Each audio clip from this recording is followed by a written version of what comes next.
So, but you're feeling like you want to change. Yes. But not no like, length. But no length, okay? And don't change the color. And just. But I need something different. But different. So like that? Yeah. So like Giselle, you want to be like Giselle? Giselle.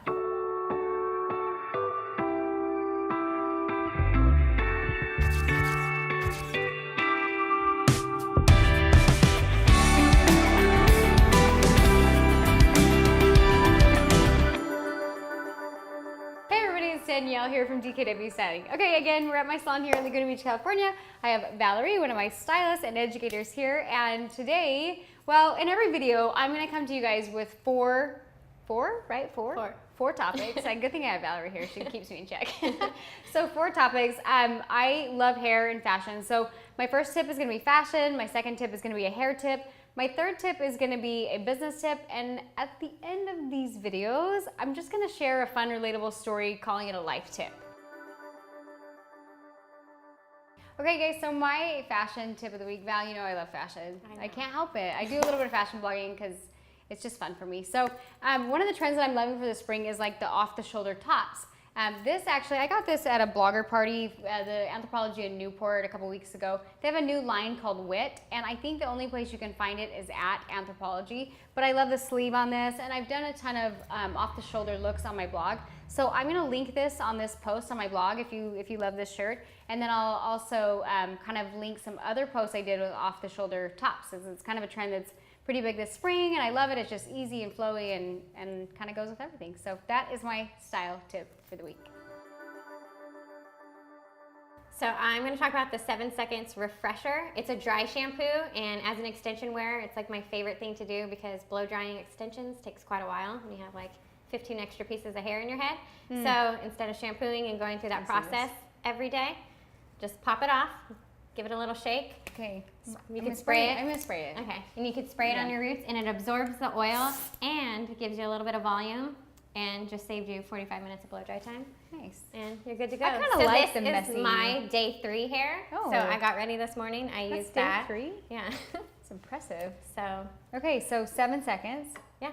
Saves you time in another do you feel like it's kind of like pretty lightweight, heavy, in between? How do you feel? Because I feel like it absorbs the oil good without being too but it's not heavy. Okay. Because it has something that gives it like some volume, so you could just kind of like mush it up and get it going. But not, it like, doesn't stuck to feel your head. and there's no like white residue or anything, which a lot of the dry shampoos have that I can't stand. Oh, okay, so. that's like one of my favorite things. Okay, again, I'm like newer to this product line, and I have always been using the dry texture spray, but I need the 7 second refresher. Yes. Okay, so on another side note, if you want to wash your hair, so you don't want to be a dirt ball. if you want a cleaner, fresher vibe, no, I actually love day 2 and day 3 hair, but at day 4 you have to wash. Yeah. It's not an option. There comes a day. There comes a day all girls have to wash their hair. So, and guys don't know this, so they're like, girl, you only want, and you're like, honey, no, I wash it, I use this. Worry about yourself. Don't worry about it, it smells fine. No, but I've been loving the Unite line, and I love anything kind of a sulfate-free. It's great for hair extensions. This is their luxury line. Honestly, I just started using it for the first time this last couple weeks, and I love how it feels in my hair. It's a little bit more of a concentrated product. It smells really, really yummy. It's called Pearl and Honey, and it literally is just kind of a sweet vanilla honey smell. So I love it, and I honestly feel like it's not too heavy on my hair. It's very moisturizing. It definitely feels like, isn't this their luxury? It's like they're a little bit higher end. It definitely, to me, feels a little bit more luxury because it's a little bit higher concentrated without feeling heavy. Yep. So again, this is the luxury line by Unite. Another thing I'm loving, I'm kind of picky with my purple shampoos because sometimes purple shampoos, like you put them in, they either go too purple or they don't feel like you get a good cleanness, right? So I love this one. It's the blonde purple shampoo. Even with clients, if they're feeling just a little bit brassy, but I don't want to tone it, I will throw that purple shampoo on, and it just kind of mutes it down a little bit, but it kind of tones. And I like it for blondies. Yes. Like we're both the blondie family, which is like not brown, not blonde. You get it, blondie. So this is great for blondie and being brassy. I wouldn't use it every day. No. Like once every other week. Yeah, once every other week's probably plenty. If you use it every day, it's weird. Your hair looks kind of purpley. So anyways, but as soon as you start to feel like your extensions are looking brassy or your hair is looking brassy, do a little quick shampoo of that, and it'll tone it down and give you more of a neutral vibe. Yeah, and everybody, that's kind of what we're all searching for is neutral, I would say. So anyway, okay, so these are our products that we're loving, and they're by Unite, and that's our hair tip for the week. So I want something like this. Okay. and maybe something like this, but not like this. Okay. And not like this. Okay. And I don't want to get rid of my length. Okay. And I like my color. And the color. But I want to change. Oh, but you want to change. change. But I don't want to change. You don't want to change. Yeah. So you want it brown, but then you want it maybe blonde? Yeah. But a little bit shorter. No red. No red. I hate red. I hate red. But you're feeling like you want to change. Yes. But not no length. But no length, okay? And don't change the color. And just. But I need something different. But different. So like that? Yeah. So like Giselle. You want to be like Giselle? Giselle. Okay. Yeah, we can do that. No problem. Okay, Let's get started. So obviously, Valerie is not my client, but our point in that video is as a stylist or even as a client, I don't know if you ever behind the chair or in the chair and you just kind of are like frustrated. And with us, like trying to manage our clients' expectations, but also feeling confident so that they're not like, oh, I don't know what I want, just whatever. So in this business tip, we want to talk about managing your clients' expectations in order to kind of speak and communicate and learn kind of hair lingo so that you get the results that you want when you sit in your stylist chair. For me, a lot of it is building trust with my clients. Yes. I still, to this day, I do all my consultations over the phone just to kind of get a feel for the person. Honestly, for me, if I can get a general vibe of this person, it helps me do their hair better. And I know that seems weird, and people are like, you do a phone consultation with every single client? I'm like, I do.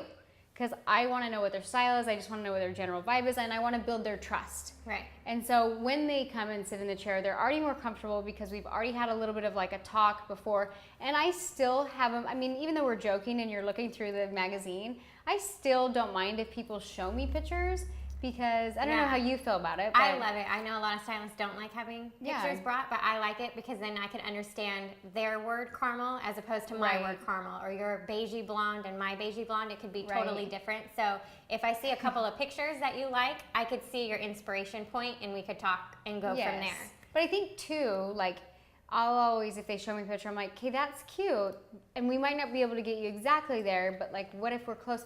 But like you said, it's a great starting point. It's just a good starting point. And so learning kind of that hair language, but that's a good point how you brought up, like, you know, if they want honey or caramel. How many times do you have somebody open up, like, I want it ashy like this. You're like, that is like beige or neutral. Yeah. That is no not ash. that is not ash. Ash kind of scares me. Yeah. Like, and then another thing that we were talking about the other day in the salon is like miscommunication with toners, right?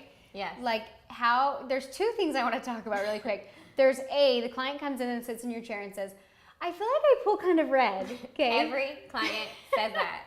We're going to have a jar here, and anytime a client comes in and says that they don't want red in their hair, they're going to have to put $1 in the jar. We just have to, and then eventually... Not a cussing jar, the word red jar. I'm going to buy a car with my jar, because that's how many times it gets said. But it's kind of learning how to communicate with your clients and saying, okay, well, we're lifting the hair, so to avoid this, we need to do this. And I explain to my clients all the time, so I'm like, listen, if you're naturally dark and you're trying to go light, everybody's hair lifts warm. Yes. So I just kind of like explain that to them, and don't be afraid to explain to your clients how the science of color works. Yeah. And stop pretending like you're a magician. I mean, we are a magician, right? And you have to leave some mystery to it, but you also have to like gain your clients' trust and kind of explain to them how color works in order for them to feel more comfortable. The other thing toners. Yes. Toners. Like, do you ever have clients freaked out when you're like, hey. You say the word toner and they freak out. And I don't want to be. Oh, no. I want a toner. I don't need a toner. You're like, are you serious? And a word that I came up with like a while ago is, and you're like, why do you call it smudging? Yeah. Because it's a toner. Like, I'm putting a toner, but I'm just painting the roots and not the ends. Surprise clients, you have a toner. You have a toner. But yeah, you have to learn how to like verbiage it so the clients don't freak out. Yeah, they're totally okay with the word smudge. They're like, so for relaxing. Some reason. Smudge. Are you gonna yeah, smudge? I love the smudge. Is that a new concept? Yeah, you're welcome. You got toned. So yeah, you got toned. I was gonna say another word with it, but I feel like that'd be inappropriate. But our point being is like, you have to build trust in your stylist. If you've seen their work, that's what's so great about Instagram and everything is you can see there's no more guessing. It's like, hey, like your work looks pretty good. You look like a cute girl that has similar style to me. So let's do this. And the other thing that's nice is too is I feel like you can kind of relate to your clients and pick up clients that are similar to you. Right. And so the communication barrier has gotten easier for me with social media. But even before social media, I always did that phone consultation and tried to communicate with my clients in order to build that trust and just learn how to communicate back and forth. Is there any other special tricks you want to add to to this No, I think that tip? sums That it summed it up. up. That's our business tip, is just learning how to communicate better with your stylist, both as a stylist and the clients. So anyways, you guys, stay tuned next week. Don't forget to subscribe to my YouTube channel, or you can click on the link below this video. That's going to take you to my blog at dkwstyling.com. All right, you guys, I'll see you next week. Surprise! We're back. We're back. It's another awkward outtake. Life's lessons and moments. Okay, so on the topic of communication with your stylist, we're going to tell you one time not to communicate with your stylist, which would be During the blow dry. during the blow drying. Please do not talk to us while we're drying your hair. Because if you tell us a sad or really personable moment, we're just going to smile and nod, and then you're going to think that we're We don't weird. care. We don't care. So But we can't hear anything. I don't know. The worst is if you have a soft talker and you're blow drying. Yeah. You like turn it off. And Well, you're I feel like I'm hard of hearing anyway. Yeah. I have 10 pounds of hair in Right? front of my ear. This and then the basically blow like dryer's earmuffs. going. I'm like, talk during the foil, the shampoo, Yeah. any of the other time. But not the during blow the blow dry. dry. No.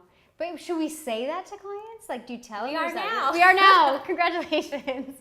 So anyways, that's our random tip of the week. Don't talk to us when we're blow drying your hair. We can't hear you. All right, you guys, that sums it up for this week. We'll see you next Tuesday with Tuesday's tip of the week.